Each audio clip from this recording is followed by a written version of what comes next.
Shalom. Bagaimana kabarnya hari ini? Luar biasa, karena kita punya Tuhan yang luar biasa. Bapak Ibu yang terkasih, hari ini tema firman Tuhan adalah ada berkat di balik pergumulan. Sebelum saya menyampaikan firman Tuhan, saya mau tanya dulu, yang ada pergumulan berapa banyak? Kalau tidak ada pergumulan, saya tidak jadi khotbah. Karena semua sudah tidak ada pergumulan, ya. Yang lagi ada pergumulan, tolong sekali lagi angkat tangan. Banyak, berarti saya harus menyampaikan firman Tuhan, ya. Di dalam setiap pergumulan itu pasti ada berkat dan rencana Tuhan. Saya tuh menyelidiki dalam Alkitab, Bapak Ibu. Kenapa ya ada orang-orang yang namanya itu tertulis? Ada kisah hidup orang-orang yang luar biasa di dalam Alkitab. Setelah saya selidiki, ternyata kenapa ada kisahnya Musa, ada kisahnya Abraham, ada kisahnya Daud, ada kisahnya Yusuf, ada kisahnya Rasul Paulus di Perjanjian Baru. Ketika saya mencoba mencari tahu, oh mereka itu tercatat di dalam Alkitab karena mereka itu adalah orang-orang yang hidupnya penuh dengan pergumulan. Bukan orang-orang gampangan, tapi orang-orang yang menang dan berhasil keluar dari setiap pergumulan. Yang namanya hidup ini pasti ada pergumulan. Makanya kalau ada yang datang sama saya, Bu Debbie, saya itu banyak masalah. Puji Tuhan, berarti ibu masih hidup. Amin. Kalau sudah tidak ada pergumulan, ya tempatnya di rumah Bapa. Tulisannya rib. Tapi selama kita masih ada di dunia, pasti ada yang namanya pergumulan. Tapi manusia itu siapa sih yang mau bergumul? Ya, kita ini semua maunya enak, maunya instan.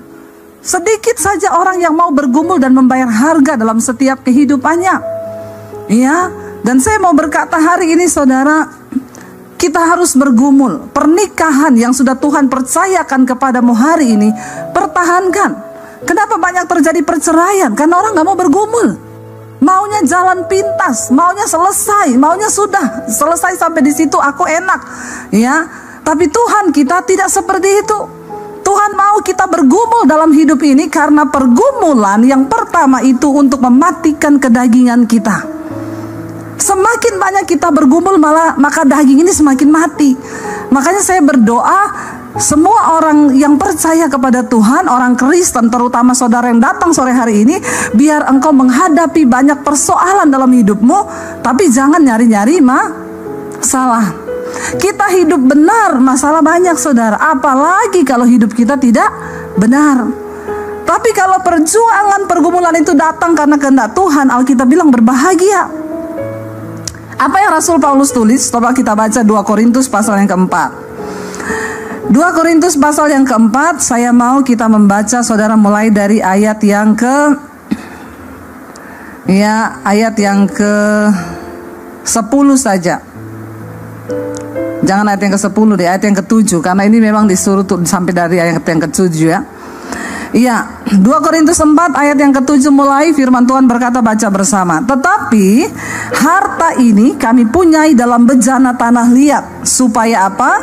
Supaya nyata bahwa kekuatan yang berlimpah-limpah itu berasal dari Allah, bukan dari diri kami. Rasul Paulus berkata, harta yang mereka punya saudara itu kekuatan. Harta itu bicara tentang sesuatu yang harganya mahal, tidak ternilai. Tapi Rasul Paulus bilang harta yang mereka punya itu ada di dalam bejana tanah. Sehebat apapun harta itu, kalau dia tersimpan dalam bejana tanah, bejana itu tidak kuat. Jadi dia bilang harta ini kami punyai dalam bejana tanah liat yang mudah hancur, mudah retak, mudah ambruk, ya itu. Tetapi supaya nyata bahwa kekuatan yang melimpah-limpah itu bukan berasal dari diri kami, tetapi berasal dari Tuhan. Ya, kita ini semua makhluk yang lemah.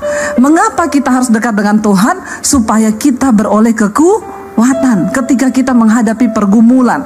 Ayat yang berikutnya dikatakan ayat 8. Dalam segala hal, baca bersama ayat yang ke-8 saudara. Ya. Baca 1, 2, 3. Dalam segala hal kami ditindas namun tidak terjepit. Kami habis akal namun tidak putus asa. Kami dianiaya namun tidak ditinggalkan sendirian. Kami dihempaskan, ayat yang 9 ya, kami dianiaya namun tidak ditinggalkan sendirian. Kami dihempaskan namun tidak binasa. Rasul Paulus menyatakan semua penderitaan yang mereka alami karena pelayanan di dalam Kristus. Dia bilang kami ini ditindas namun tidak terjepit. Di sini ada di antara kita yang pernah mengalami ditindas, entah ditindas oleh bos, ya, suami yang ditindas oleh istri. Banyak saudara, suami-suami itu ditindas sama istri, ya. Sebaliknya ada istri yang ditindas sama suami. Ada di sini, tidak usah angkat tangan. Nanti malu dilihat orang, di dalam hati saja. Ya, anak yang ditindas oleh orang tua atau orang tua yang ditindas oleh anak. Rasul Paulus pernah mengalami itu. Dia bilang kami ditindas namun tidak terjepit. Ya, istri-istri, kalau hari ini engkau sedang ditindas suamimu, jangan mau dijepit, jangan terjepit. Amin. Tetap percaya kepada Tuhan. Dia bilang begini saudara, kami habis akal namun tidak putus asa. Ada di antara saudara yang hari ini sedang habis akal? Tidak ada jalan keluar, nggak tahu apa lagi yang harus aku pikir. Saya sudah nggak tahu mau bagaimana dengan masalah keuangan saya, Bu. Saya dikejar-kejar utang, Bu. Saya nggak tahu lagi menghadapi suami saya sudah habis akal. Kalau hari ini engkau adalah salah satunya, mari kita lihat apa yang Rasul Paulus berkata. Saya habis akal, tetapi dia bilang di sana saya tidak putus asa. Engkau boleh kehabisan akal karena tidak ada lagi jalan keluar, tapi satu hal, jangan pernah putus asa. Selama masih ada harapan, maka selama itu pun masih ada jalan keluar. Yang penting kita tidak putus asa. Jangan menyerah di tengah jalan. Kehidupan kita ini diibaratkan seperti kisah hidup bangsa Israel. Mereka dipanggil keluar dari tanah perbudakan di Mesir menuju ke satu tempat, tanah perjanjian yang berlimpah susu dan madunya, yaitu mengalami janji Tuhan. Tetapi dari Mesir mereka harus melewati yang namanya padang gurun. Tapi dengar baik-baik saudara, engkau dipanggil menuju tanah perjanjian, jangan pernah berhenti di padang gurun. Berjalanlah terus, jangan pernah putus asa. Berjalan dari Mesir menuju ke tanah perjanjian, jangan berhenti di padang gurun, karena mereka yang berhenti di padang gurun itu menjadi bangkai. Semua yang keluar dari tanah perbudakan di Mesir, mereka tidak tembus sampai ke tanah perjanjian, mereka mati di padang gurun satu angkatan. Tuhan tidak izinkan mereka masuk. Kenapa? Mereka menuduh Tuhan jahat di tengah pergumulan. Mereka berkata, kenapa Allah bawa kami untuk mati di padang gurun? Dan mereka putus asa. Ketika mereka putus asa menyalahkan Tuhan. Orang yang putus asa itu cenderung menyalahkan Tuhan atas hidupnya. Dia salahkan orang lain, dia salahkan Musa. Akhirnya apa yang terjadi? Mereka menjadi bangkai di padang gurun. Tuhan gak panggil kita untuk kalah. Tuhan panggil engkau sampai ke garis akhir. Akhiri pertandingan imanmu dengan baik. Katakan amin. Seorang pelari saudara, dikisahkan dia berlari ikut lomba. Di tengah pertandingan kakinya cedera, dan pertandingan itu tetap berlanjut. Dia berjalan dengan kaki yang cedera itu. Semua orang berkata, sudahlah, kamu juga gak mungkin menang. Ngapain kamu berdiri lagi? Keluar aja dari gelanggang pertandingan. Dia berkata, aku diutus bukan untuk menjadi pecundang yang berhenti di tengah jalan. Aku pasti kalah, tapi aku akan mengakhiri pertandinganku dengan baik. Aku akan tetap mencapai garis finish sekalipun aku adalah kalah dan yang terakhir. Tapi aku tidak akan pernah mundur di tengah gelanggang pertandingan. Saudara tahu hari itu dia disorot lebih dari seorang pemenang. Namanya terpampang di mana-mana karena dia punya mental yang luar biasa. Dia bilang, aku dibayar oleh negaraku bukan untuk pecundang berhenti di tengah jalan, tapi aku harus menyelesaikannya sampai di garis akhir. Sekalipun aku bukan pemenangnya, tapi aku harus menyelesaikannya. Amin saudara. Kita mungkin hari-hari ini berkata, saya sudah habis akal, Bu. Keuangan saya, bisnis saya, rumah tangga saya, sudah habis akal saya. Selama engkau tidak putus asa, maka selama itu juga engkau bisa mengalami janji Tuhan. Janji Tuhan, jangan pernah putus asa. Saya belajar dari ayat ini, Rasul Paulus, wow, Dia berkata begini saudara, dia habis akal. Saya percaya kita di tempat ini mungkin tidak seperti dia habis akal. Ya, kita mungkin belum habis akal lah, masih ada jalan keluar. Tapi dia berkata, tapi aku nggak pernah putus asa. Ayat yang ke-9, kami dianiaya namun tidak ditinggalkan sendiri. Saya tuh malu saudara ketika membaca ayat ini, betapa seringnya kita baru menghadapi penderitaan yang biasa kita sudah menuduh Tuhan meninggalkan kita lah, Tuhan gak ada lah. Rasul Paulus dianiaya loh, ditangkap, dimasukin penjara, dipukuli, disesah, mau dibunuh, dan dia masih bisa berkata, aku dianiaya tapi aku tidak pernah ditinggalkan sendirian. Ini iman yang luar biasa. Kita harus memiliki iman yang seperti ini. Di tengah penderitaan jangan pernah merasa Tuhan meninggalkan engkau, itu berbahaya. Waktu engkau bergumul jangan bilang Tuhan jauh. Di mana Tuhan? Kenapa dia tidak melakukan sesuatu? Saudara, sekalipun itu kelihatannya tidak ada apa-apanya, tapi ketika kita percaya bahwa Tuhan menyertai kita, saudara, jangan pernah merasa engkau ditinggalkan sendiri. Ketika orang merasa ditinggalkan sendiri, itu adalah satu perasaan yang paling mematikan. Saya ingat ketika kami kecelakaan naik mobil, kami mau pelayanan ke Anyer. Kemarin tuh ada orang yang angkatin kesaksian saya ini di TikTok, foto-foto saya kecelakaan. Dan dia angkat saudara, viral. Dia bilang Debbie Basjir kecelakaan. Padahal itu peristiwa berapa tahun lalu ya?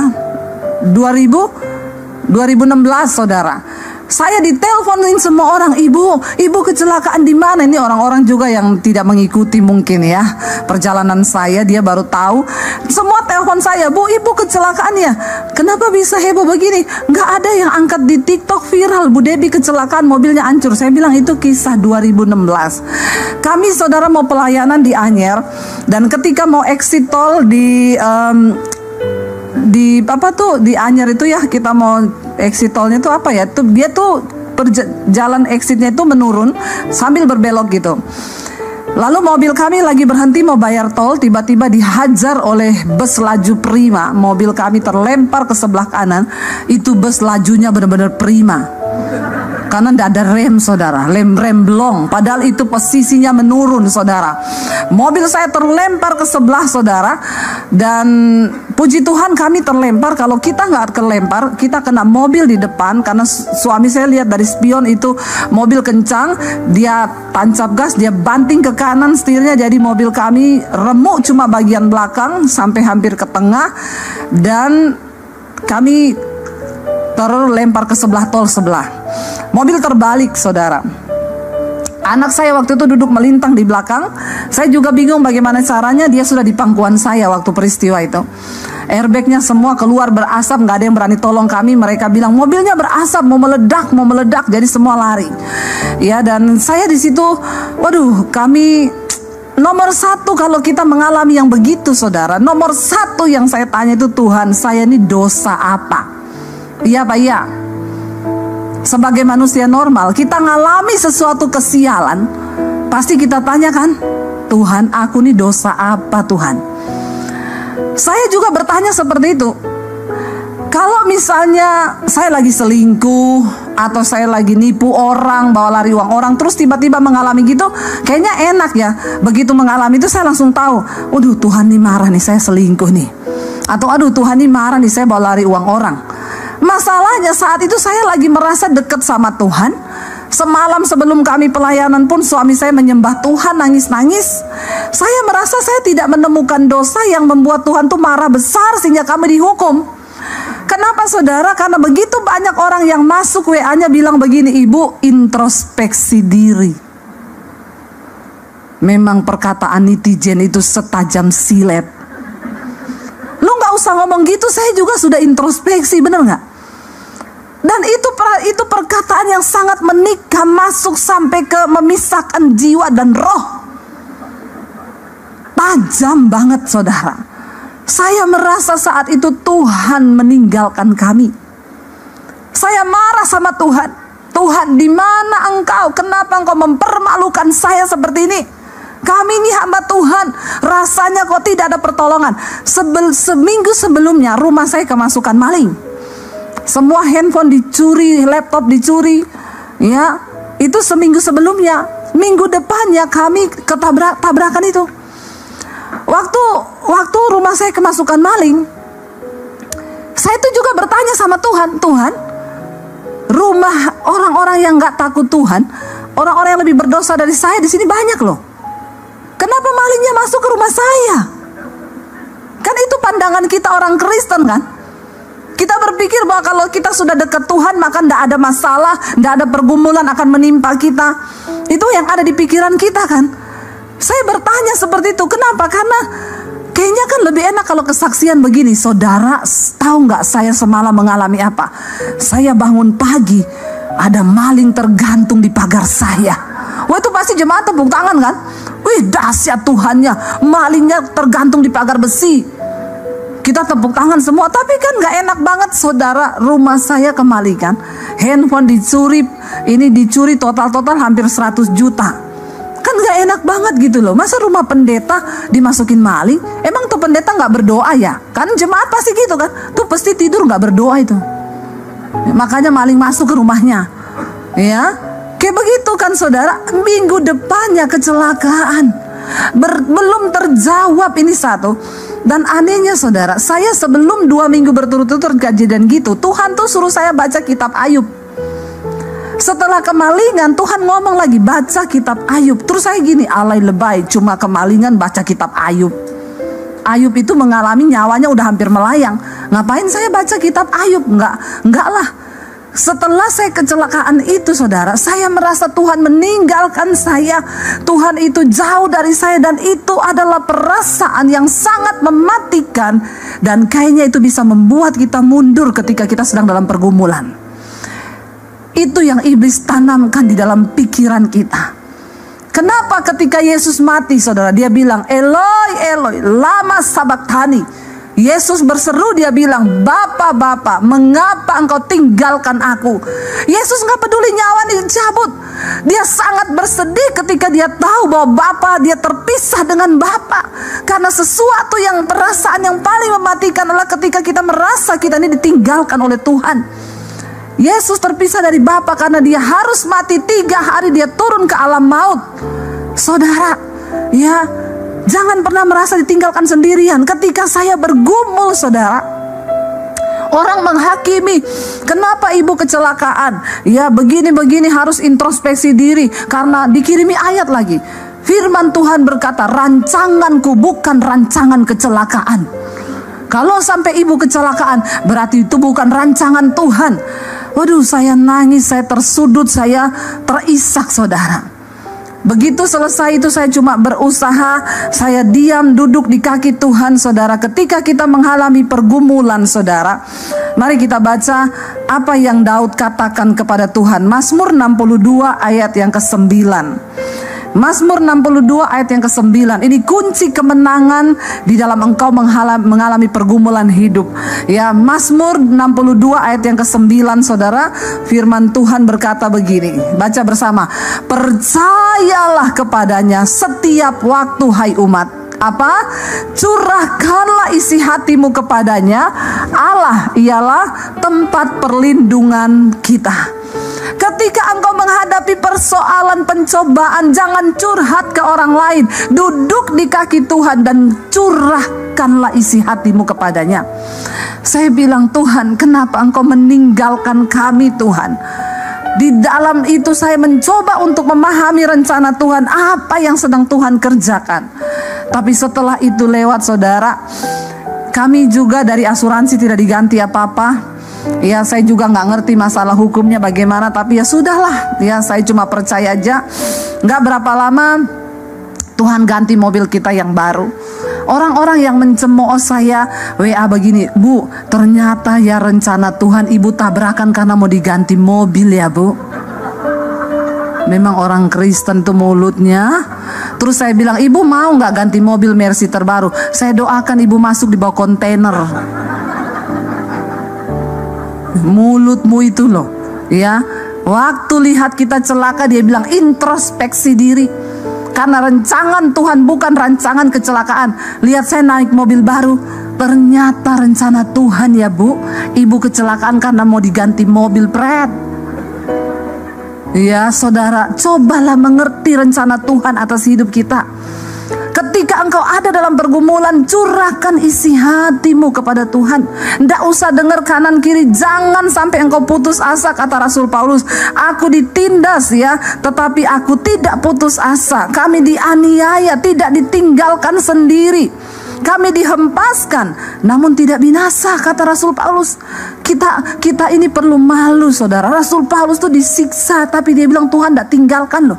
Kita ini cuma masalah-masalah, dihina, difitnah, masalah utang, udah ngomong Tuhan meninggalkan.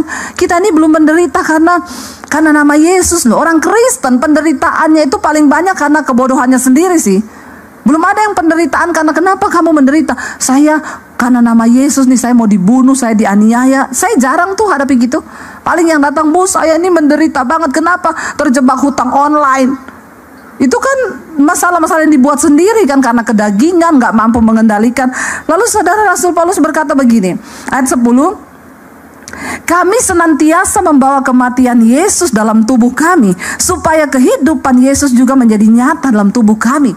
Kita nggak akan pernah bisa melihat kemuliaan Tuhan kalau kita tidak mati dulu bersama-sama dengan Yesus. Pergumulan itu adalah proses kematian daging kita, membawa kematian Kristus dalam tubuh kami. Lalu dikatakan di sana, saudara, ayat yang ke-11, sebab kami yang masih hidup terus menerus diserahkan kepada maut karena Yesus, supaya juga hidup Yesus menjadi nyata dalam tubuh kami yang fana ini. Saudara, dikatakan sebab kami yang masih hidup ini. Saya mau tanya, saudara masih hidup?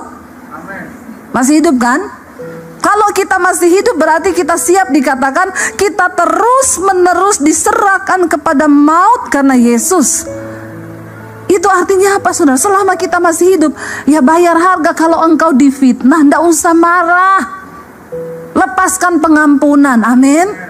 Kalau engkau dianiaya, terima itu. Tidak usah engkau balas. Pergumulan mematikan daging itu perlu bagi kita ini, supaya kita berkenan. Karena bukan orang sembarangan yang masuk surga, saudara. Orang-orang yang teruji, yang dimurnikan oleh Tuhan. Saya pengen kita lompat, saudara, ayat yang ke-16. Kalau kita lihat judul perikopnya di sana berkata, jangan tawar hati juga waktu menghadapi maut. Ayat yang ke-16 baca bersama.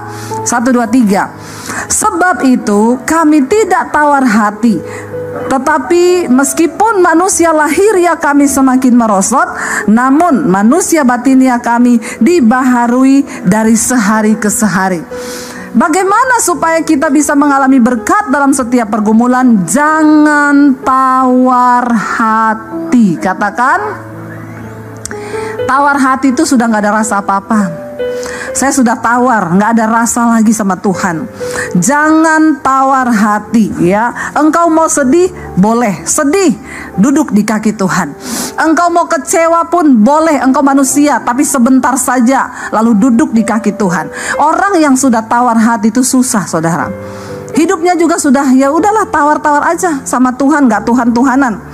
Dia berkata begini, kami tidak tawar hati, meskipun manusia lahiriah kami ini semakin merosot, namun manusia batiniah kami dibaharui dari sehari ke sehari. Saudara, yang namanya tubuh lahiriah kita ini pasti merosot.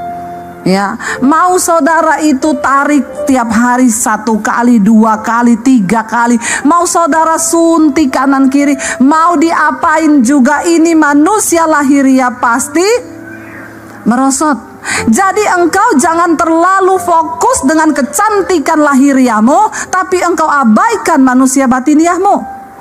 Banyak orang itu nggak suntik, nggak apa, dia sudah tua, saudara, ketemu orang bilang, ih ibu kok cantik banget ya, umur berapa Bu? 76, natural aja. Kenapa? Karena manusia batiniahnya dibaharui.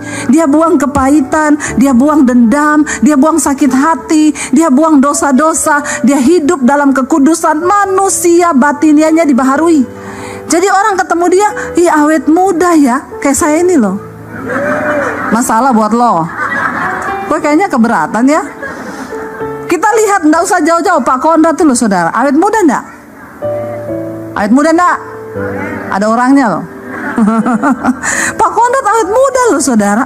Waktu manusia batiniah kita dibaharui, ya, Memang manusia lahiriah kita ini merosot, akan semakin tua, ya keriput itu pasti. Makanya engkau jangan terlalu fokus hanya kepada manusia lahiriahmu. Engkau dandani dengan semua hal. Engkau, ya banyak orang itu saya lihat saudara, mereka nge-gym setiap hari. Mereka check up setiap bulan. Mereka minum semua vitamin. Olahraga itu baik, tapi jangan engkau berpikir nyawamu, hidupmu ditentukan dari usahamu olahraga itu. Itu engkau sudah menaruh sesuatu lain kepada Tuhan. Engkau menjaga kesehatan itu baik, tetapi jangan engkau berpikir setelah engkau menjaga kesehatan terus engkau umur panjang. Engkau nge-gym, saya pasti umur panjang. Hello, hidup mati di tangan Tuhan. Makanya engkau harus fokus membangun manusia batiniamu, karena ini nanti akan menghadap Tuhan. Kalau manusia batiniamu bobrok, engkau cuma pikir manusia lahiriamu, di hadapan Tuhan nanti saudara, namamu itu tidak akan tercatat dalam kitab kehidupan. Saudara, saya pernah lihat, saya pernah cerita sama saudara, ada anak muda umur 38 tahun nge-gym saudara, tiap hari makan ditimbang, kalorinya berapa, ya karbohidratnya berapa, lemaknya berapa. Kalau saya sudah makan ini, nanti siang saya cuma makan pisang 1. Kalau mau tidur malam dia timbang saudara, kelebihan 2 ons. Aduh, diturunin dulu, olahraga dulu, baru tidur. Saudara, ya pergi ke China untuk prospek bisnis, pulang jenazah di peti, ditabrak di China.